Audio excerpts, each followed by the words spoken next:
Assalamualaikum warahmatullahi wabarakatuh. Pertama saya ingin ucapkan terima kasih bagi semua kepala daerah dan kepala dinas yang sudah hadir di webinar ini, dan juga terima kasih bagi Bapak Mendagri beserta jajarannya untuk sudah bergabung dan ikut berpartisipasi dalam melakukan paparan hari ini. Pertama saya ingin ucapkan apresiasi saya juga sebesar-besarnya kepada seluruh kepala daerah dan kepala dinas pendidikan untuk telah melaksanakan berbagai macam inisiatif untuk memitigasi krisis kesehatan ekonomi dan juga krisis pembelajaran yang sudah terjadi di negara kita ini.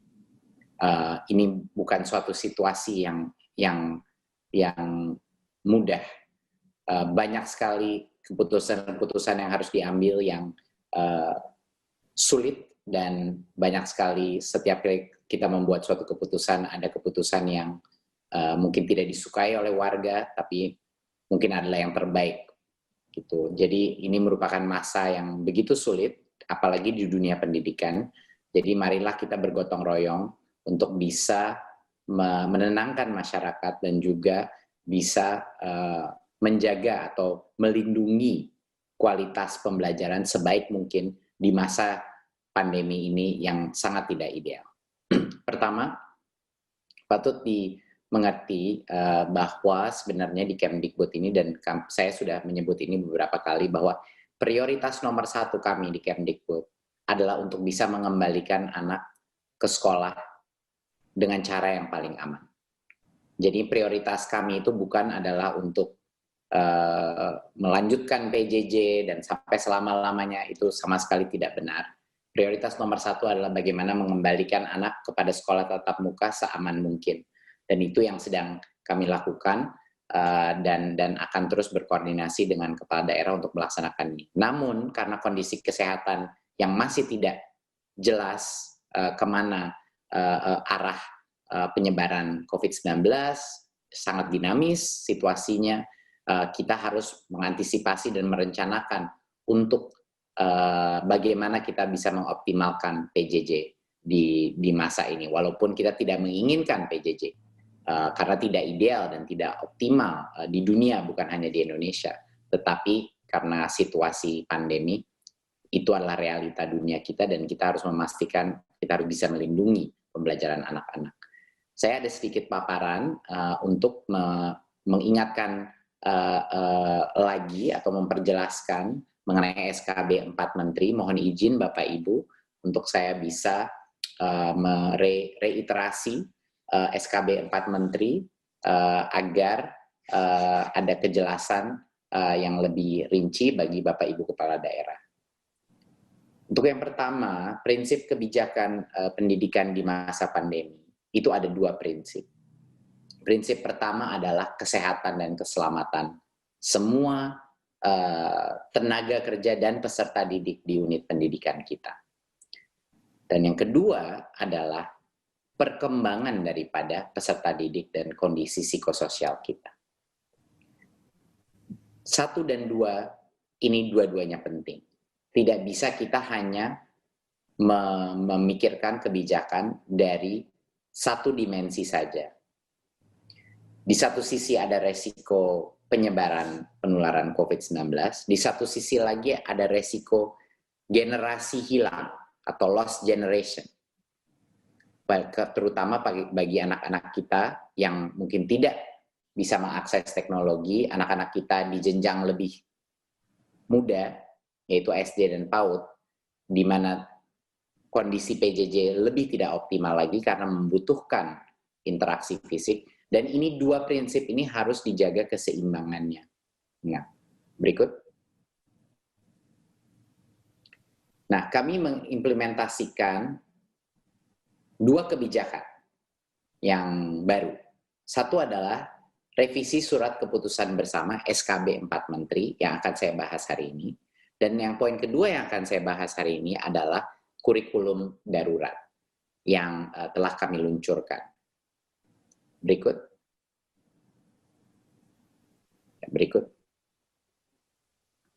Nah,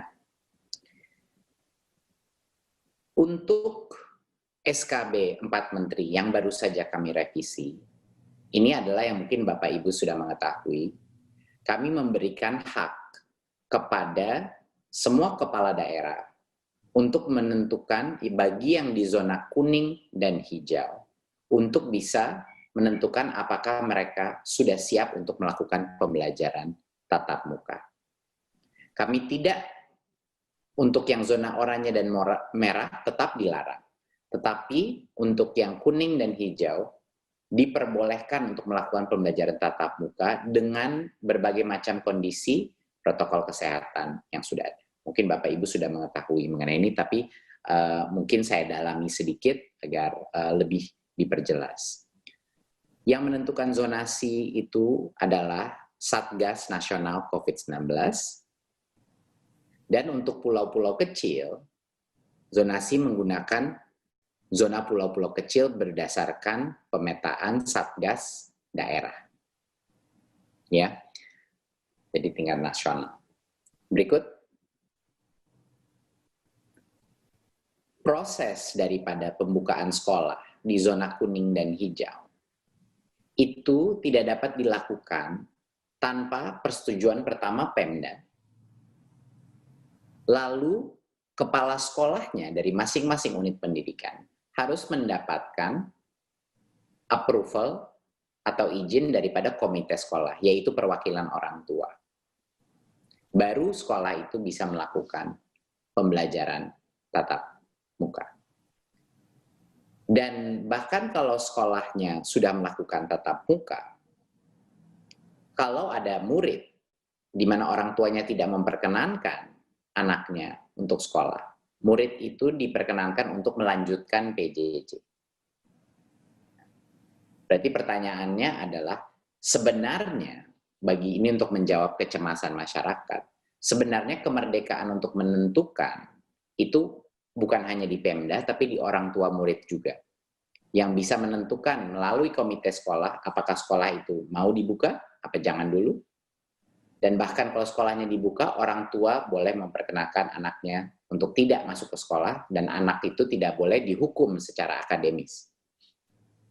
Maksudnya dia melanjutkan pelajaran PJJ. Nah, lalu mungkin banyak yang menanyakan, loh, berarti sekolah-sekolah yang melakukan tatap muka itu harus ada PJJ dan sekolah tatap muka dong? Itu benar jawabannya.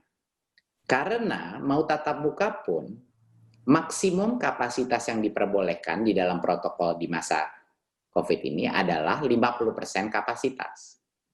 Sehingga mau tidak mau, semua sekolah yang melakukan tatap muka, itu adalah sekolah yang melakukan hybrid model.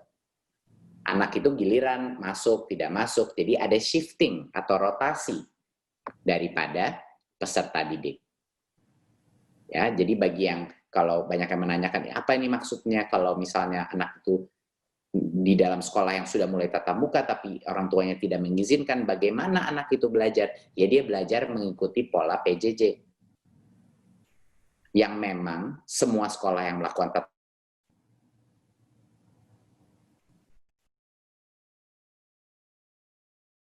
muka.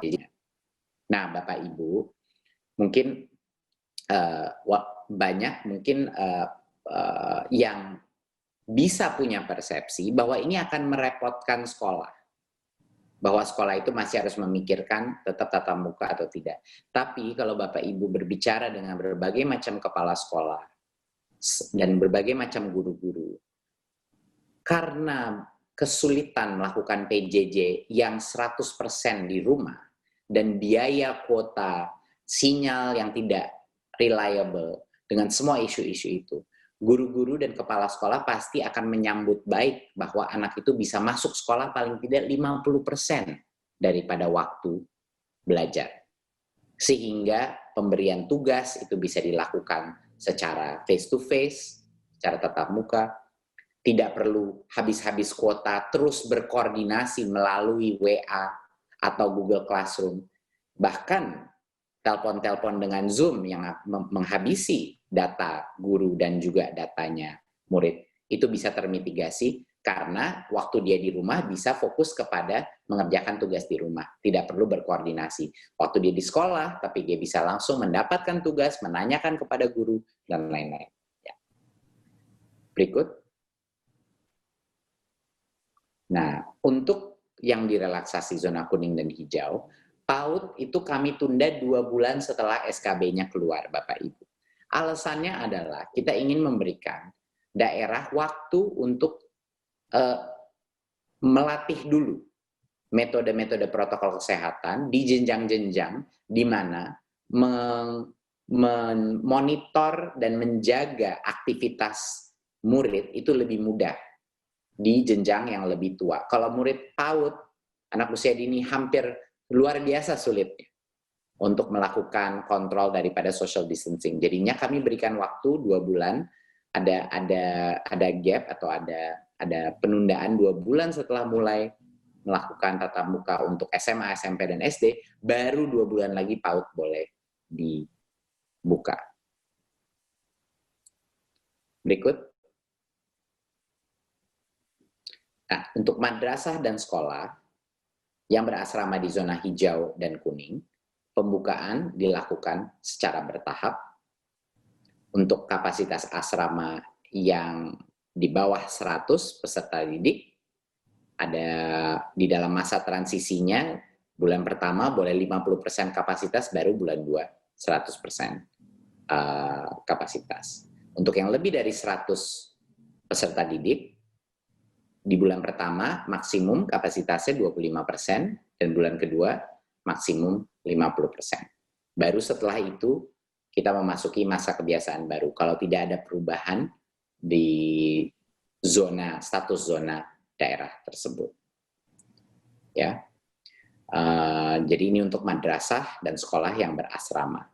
Sedikit spesial karena mereka tingkat resikonya sedikit lebih tinggi daripada sekolah yang biasa. Berikut. Di perguruan tinggi dan di semua SMK. Nah, ini juga mungkin harus diklarifikasi.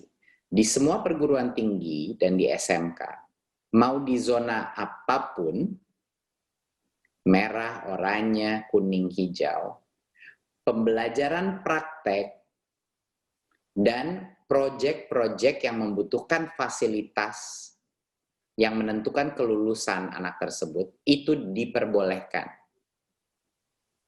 Dan ini tentunya keputusan kepala sekolahnya, tapi diperbolehkan kalau kepala dinas dan kepala sekolahnya memperbolehkan.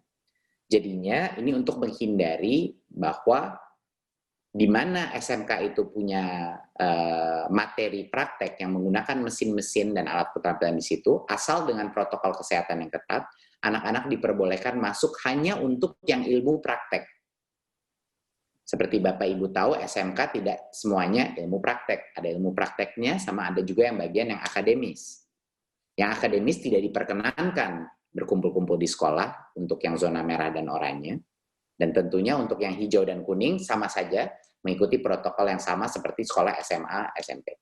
Tapi khusus untuk SMK, untuk yang pekerjaan praktek, di zona apapun diperbolehkan menggunakan alat peralatan di sekolahnya. Asal menjaga protokol kesehatan. Di perguruan tinggi sama juga. Tidak boleh berkumpul-kumpul untuk mendapatkan kuliah bersama di kampus. Tetapi untuk tugas-tugas yang penting, proyek-proyek penting yang membutuhkan laboratorium, yang membutuhkan atau untuk vokasi yang membutuhkan mesin, itu diperbolehkan untuk ke kampus untuk memastikan bahwa kelulusan mahasiswa dan kelulusan murid-murid di sekolah kejuruan itu bisa terjaga dan materinya itu yang praktek bisa menggunakan fasilitas di sekolah. Jadi ini ada pengecualian untuk SMK dan perguruan tinggi yang sangat penting sebenarnya informasi bagi semua kepala daerah. Berikut. Nah, kami mendapatkan komplain yang luar biasa dari guru, dari orang tua, dan dari murid-murid. Mengenai, satu, mereka sudah bosan di rumah dan kepengen sekali balik belajar. Itu komplain nomor 1, kepengen kembali ke sekolah. Ya. Tetapi bagi yang melaksanakan PJJ, kami banyak sekali mendengar bahwa karena guru-guru ini tertekan dengan harus menuntaskan silabus dan kurikulum, dan dengan metode adaptasi yang masih sulit beradaptasi di PJJ, tugas atau beban pekerjaan bagi anak-anak ini meledak tiba-tiba. Bahkan orang tua pun stres karena mereka dibebani begitu banyak PR bagi anak-anaknya yang harus dibimbing oleh mereka yang belum sempat beradaptasi, sehingga ini menciptakan dampak negatif secara psikososial. Anak stres, ibu stres, guru pun stres. Jadi kami menjawabnya dengan mengeluarkan kurikulum darurat. Berikut.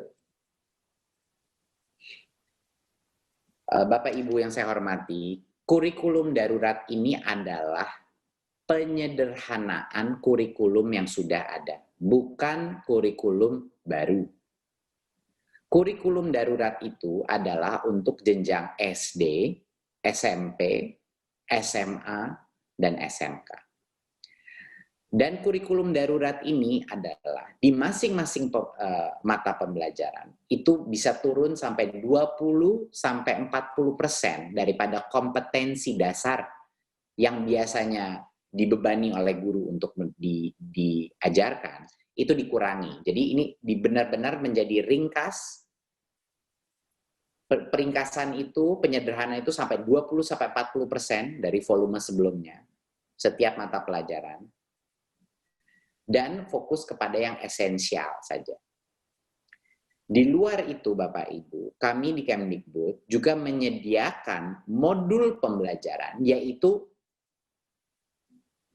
modul belajarnya. Jadinya benar-benar kelasnya itu seperti apa, yang mengajar seperti apa, aktivitasnya apa saja. Itu adalah modul pembelajaran. Kami menyiapkan ini untuk jenjang yang paling rentan sulit mengikuti PJJ di masa pandemi ini, yaitu jenjang SD dan jenjang PAUD. Nah, ini adalah kami akan membahas dua poin ini, kurikulum darurat dan modul pembelajaran. Kurikulum darurat adalah untuk SD, SMP, dan SMA. Kalau modul pembelajaran yang spesifik itu untuk PAUD dan SD. Ini yang kami berikan kepada masing-masing sekolah. Berikutnya. Nah, apa ini kurikulum darurat? Seperti yang saya bilang tadi, ini adalah kurikulum 2013 yang disederhanakan secara cukup dramatis, Bapak Ibu. Disederhanakan, ya. Lihat, pengurangan kompetensi dasar, misalnya matematika, ada yang sampai 18-67% disederhanakan. Bahasa Indonesia, pengurangan kompetensi dasar 38-75%. Dan fisika dan lain-lain. Nah, ini banyak yang mungkin pertama melihat ini terkejut. Karena loh, ini bukannya berarti kualitas kurikulum kita turun.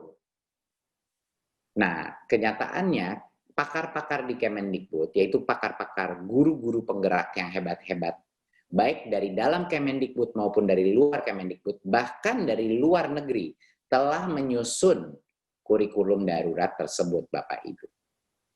Ya, jadi kita benar-benar punya tim yang punya kompetensi yang sangat baik dalam standar global. Dan penyederhanaan ini dilakukan berdasarkan apa yang benar-benar esensial. Sehingga nggak melebar semua harus di cover.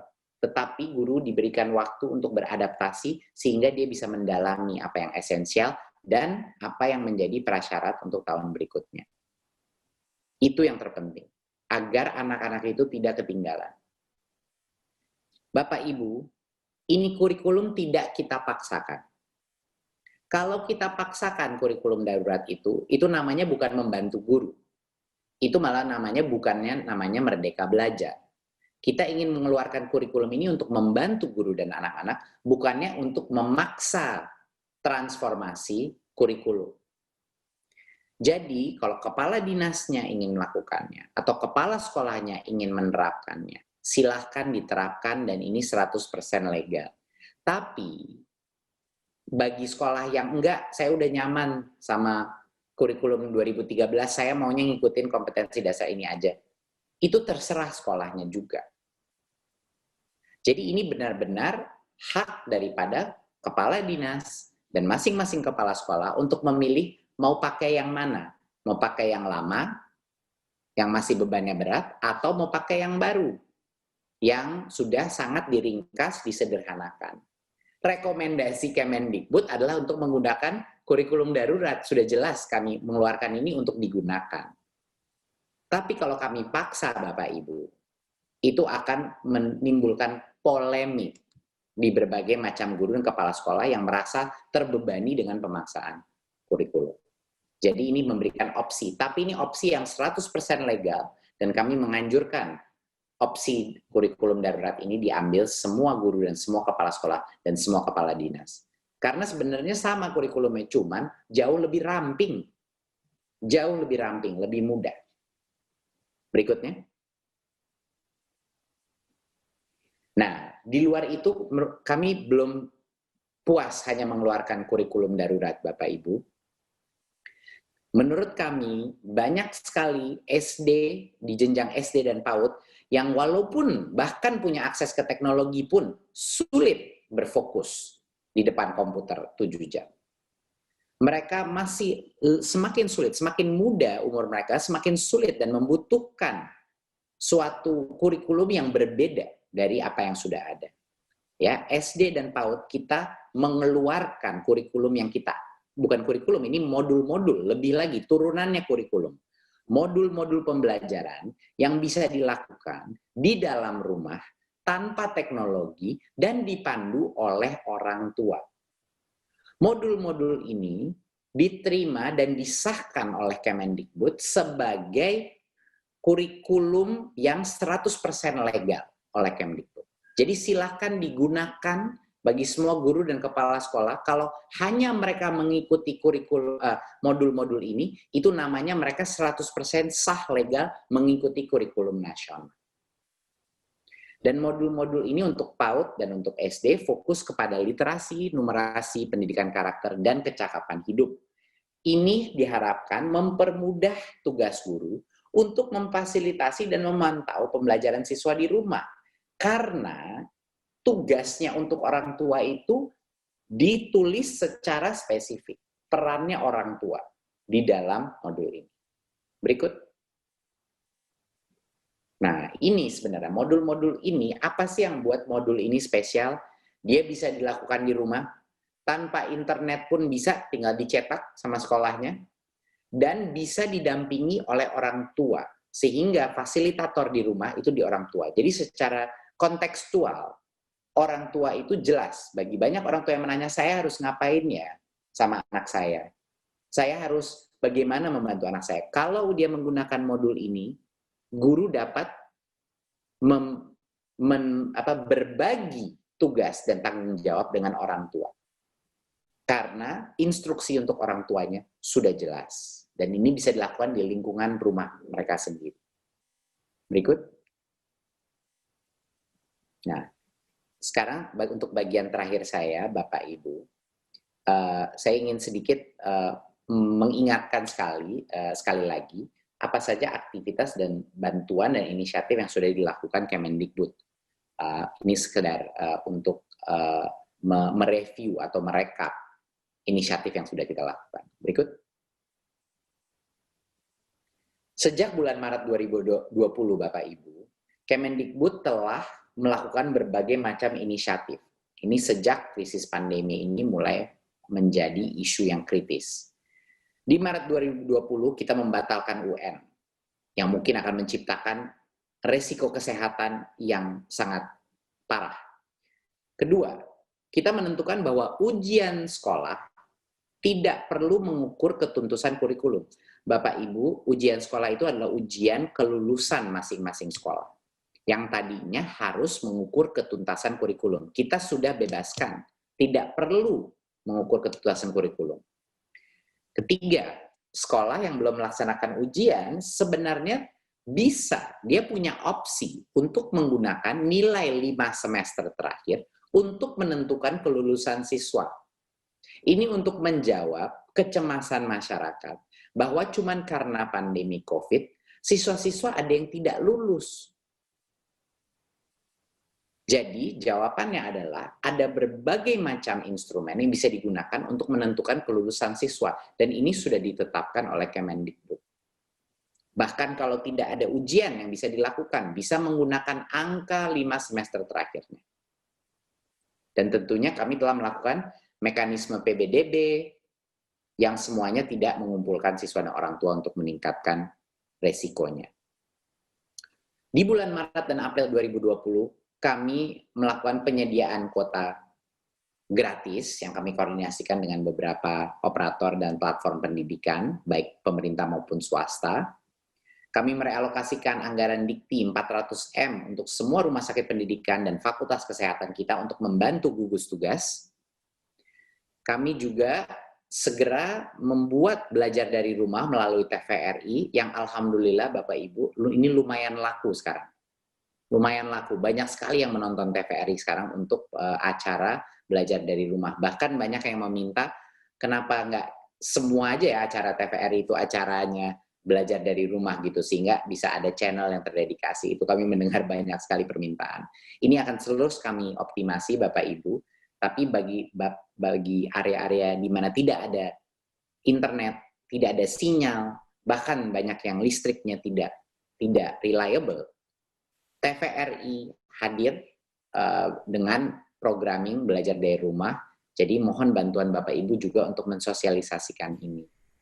Kita punya berbagai macam portal, tapi yang besar di sini adalah relaksasi penggunaan BOS dan BOP untuk pembayaran, untuk apapun.